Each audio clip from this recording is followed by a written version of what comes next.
All right, hey YouTube, welcome back to the show. How's everybody doing today, whatever day it is that this video finds you in? Today we're going to talk about your prepper library and how that's looking. Stay tuned.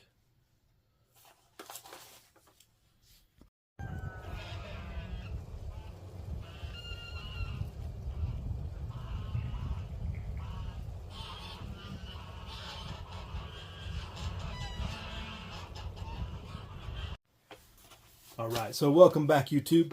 Thanks for checking in. Hopefully this becomes useful at some point in this video, but this is a long discussed topic through many chats over the years of having your library and topics and information, reference material on anything you might need should the time come when, especially when you can't access the internet, interwebs, power goes down, grid goes down, things like that. And it's been a long discussed and topic that you need a little bit of everything, and that's what we've got. And hopefully you're able to do that. And you know, everything from growing your veggies and growing your garden, killing all the viruses off, or at least knowing what they are and identifying them, and first aid, you know, is always a good topic. But anything and everything that's out there, there's lots of good books, right? There's lots of good material out there that you can find a reference for. The Foxfire books have always been a popular item with their topics that they go into. In particular, this one, hog dressing and log cabin building. There's like 7 books, and that's a big library to get all 7 of these knocked out.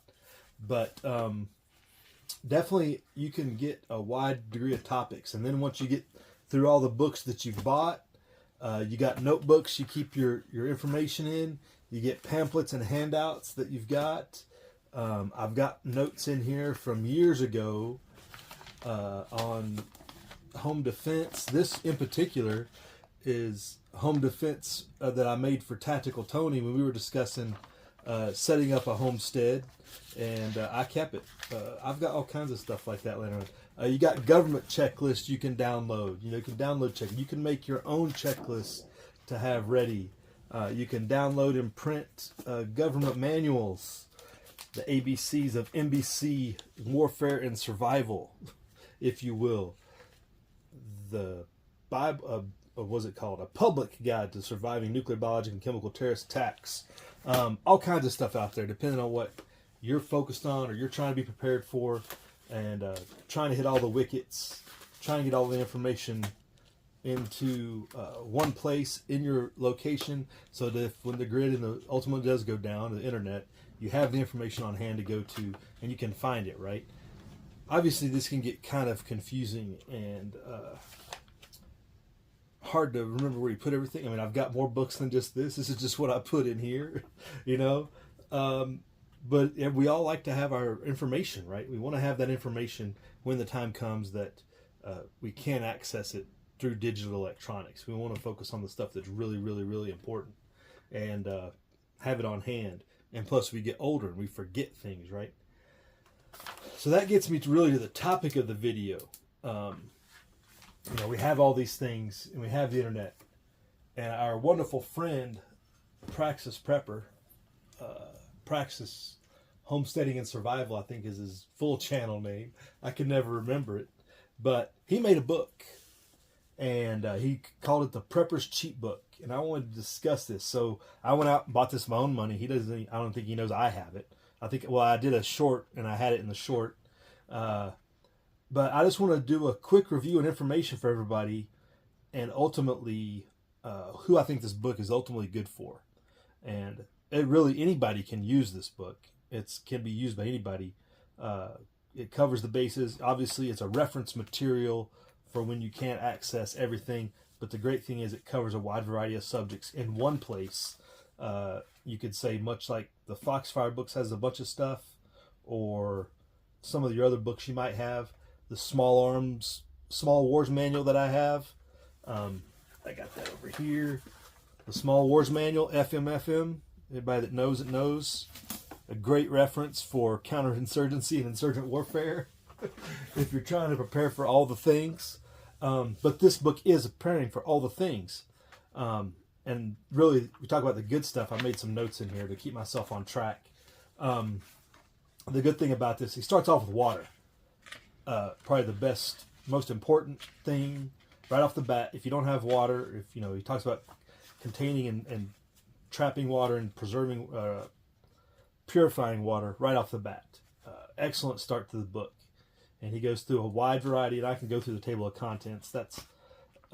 And the thing is, this is mostly all gathered reference material. It's not like he's the author of every single thing, and he uses the public reference. The thing is, it's a compilation of things that he's put into this book that's public information, basically, that, you know, as far as copyright and stuff like that goes.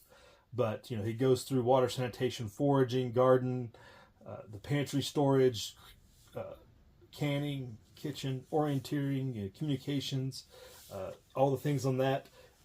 The thing that stuck out to me is towards the last pretty good section, about that much of the book is all about nuclear survival, because that's his big thing. That's what he's kind of his big event that he's been worried about since he started doing his thing, was nuclear survival. It talks about shelter building, stuff like that. And really, shelter building for a nuke or other types of fallout or whatever is the one thing you do, like, you do it one time. You only have to do it once, right? For the most part. So you really need a good reference, and you're probably never going to do it again, though. It's not like something you build muscle memory on. So it's great to have that. There's some medical stuff. The COM, I got those tabbed in here. All good stuff, and I think it's appropriate as a reference for pretty much anybody, depending on where you are. But who I think it's really, really, who would benefit most from this is new suburban apartment preppers. People who are in the locations where, you know, if you're already deeply into homesteading, you really need a wide library compared to this, right? This is really going to be beneficial for those who are suburban bound and or apartment dwellers who really don't have the ability to build out ahead of time, but they're going to need reference stuff for when things really get hot, and they can expand their perimeter basically when the things happen, right? That was my kind of takeaway from this. That would be useful for those people. So if you know anybody, especially those young Gen Z, what's the generation after Gen Z? Gen Alpha types that come after. I think they would benefit from it most as they're just getting started. They need the information. This stuff is on hand, and they can build on it and learn from it. But they also have it as a reference right off the bat, right? So it's got all the things you can apply, but also have as a reference. With all the good stuff and all the good things, and what I think it's really a great reference for who it's for and who can benefit from it the most, a couple things.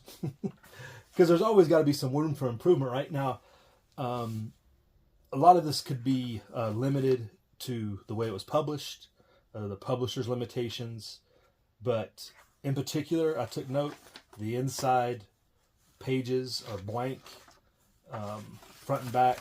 Like, that's a great place to put some of the checklists he's included for points of contact and stuff. I think that would be a good location if you can do that printing wise.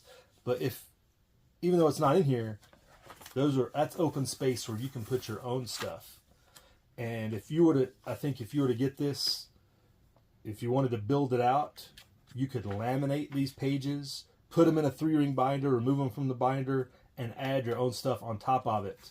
Especially for some of the local stuff that you could get into with, if you had maps, you could, have them the same size, put it in a binder with it, like a 3-ring binder to encapsulate it all together. The communication frequencies, it's got a ton of frequency usage, which you can use any local frequencies that you could add in. Anything additional like that, you could add to this, that you could personalize this with your own information by expanding it out with that 3-ring binder, I think. But I think really you could put these checklists on these inside and the outside of the cover and really make better use of it. But that's probably a printer limitation. I don't know if he thought about that or not, or if he could do it. But in future editions, if you could do that, that would be great. The few things I thought was interesting that was missing, or maybe not missing, but it would be good to add to if you had the ability. Because, again, you don't want this thing to be a Bible or, huge book. It's got to be a quick reference that you keep and is easily found and stored, right? So you don't have a room for everything. But some things that take in consideration if you were to make your own that I noticed or thought about was there's a short part about conversion of electric measurements or electric ohms and watts and stuff. Thought there could have been a little bit more on electric diagrams and how to make a switch, how to make a basic switch and stuff like that. Because that's something that I don't really understand a lot and could use. Where was that? But that was one. Sorry, I'm getting off track here. But talking about communication, he's got some basic language basic language conversions for multiple languages. You could add in any other local languages that you have in your area. One thing that I know in our area that we have is a lot of Tagalog speakers, Filipino, that we could add it. You could add in here to accompany this. You never know who's going to come through your area when the balloon goes up. But electric conversion diagrams and how to make electric switches and stuff, I thought would be an easy diagram to fit in here. Because there is some safe space that, you want to make it visually appealing, and there's a lot of diagrams to use, but maybe it's something you could fit. Or put your own in there, like I said. I think it would be good to have a short page on how to make clothes. I don't know how in-depth I have to get, but making basic hat, shoes, hide tanning, because eventually that could come into handy, especially if you're worried about the nuke fallout. You're going to want to have a reference. How do I make clothes again? Because it's a muscle skill that we really don't have, right? That's what I was looking at there. And then maybe a basic animal skinning guide. Maybe there's some restrictions there that he was thinking about with this. Cleaning small game, fishing, cleaning fish, I thought would have been a good addition in there. He has canning guidance for a whole list of meats and stuff, so that was all good. But I just thought the small game trapping and cleaning would be an appropriate guide, or just showing the cuts of meat on small game. Because even in the urban, small birds, rabbits, stuff like that are still out there. But using that inside cover. And another thing that and again, those are things that you could add to customize it yourself. I think he might be concerned about the restrictions on this, and you don't want to get too in depth, but a brief thing on weapons and tool making, using basic edged or long, pointy weapons, and maybe some brief thing on how to make snares. So that goes back to the animal trapping. Blunt and edged weapons, melee weapons, a short page on that, just weapons of opportunity. People don't think. Especially people who really need this, might not be thinking how to get the right type of weapons with what's around them, how to convert some basic things within an apartment or house into an edged weapon or into a blunt trauma object, because there's a lot of heavy things in your house you may not be thinking about. And the one thing that I don't know how it would fit, but I thought about it, is a bartering strategy paragraph or half page or page, even if you had the room. A bartering strategy on units of measure and conversion of labor versus time to supply and demand, and just about how economics works when things are in high demand or in high use, and how that is going to be especially, again, if you go back to the end and you look at, you're in this scenario where you've built a nuke shelter, there's going to be a supply and barter trade strategy that you're going to need to develop. And what's a good conversion for time and effort, for eggs or whatever else that you might come across. And you could briefly touch on gold and silver. I know he wouldn't want to get in depth on that, but what's going to be not worth anything, especially if you use this book, is the digits on your computer. So how do you get into a barter situation and fairly and try to, live honorably, I guess.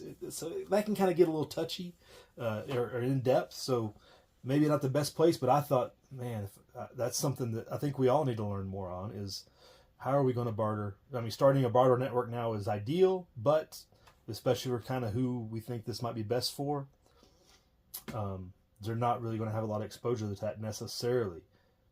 So it's really good that it does close out the book with a 3-day strategy. You've waited till the last minute to prep. So what do you do? And that's a good guide. Maybe you put the bartering in there, day 3 or day 4. Maybe that gets tagged in there, like beginning to trade supplies or things that you have on hand that you have excess of, or that you're producing, you're able to produce, or your skills that you have and how you're going to barter your skills in the future. Hopefully those are like, some kind of useful skill. Yeah, that's the thing. This is a great tool to have on hand. And again, it's really, unless you're a dedicated homesteader, I think it can be useful for anybody. Because if you're a dedicated homesteader, you've already got all these things kind of in different books that are already mentioned here, probably, most likely.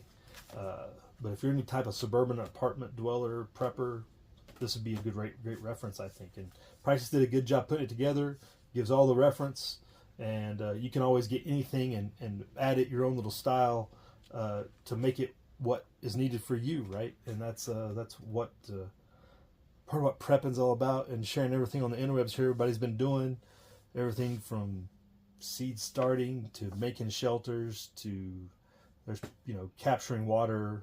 Everything is out there under the sun here on the internet. So good job, Praxis.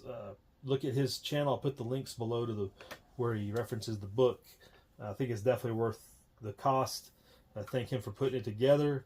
It's just another tool in your toolbox.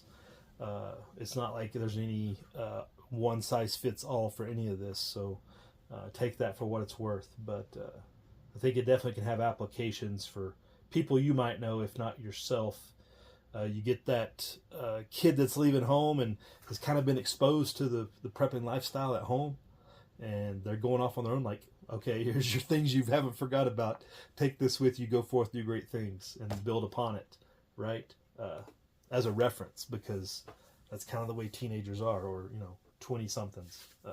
That's another good use for this book, I think, is for those people. So I've been a bit long, not too long-winded, but I think it's definitely a good reference and definitely worth your time. And you can, again, build on this and make it more customizable for yourself with the information contained in here and add on to it. So with that, prep hard, people. Pray hard. Pray for the situation, where you're at and those around you, and your ultimate success, and live free.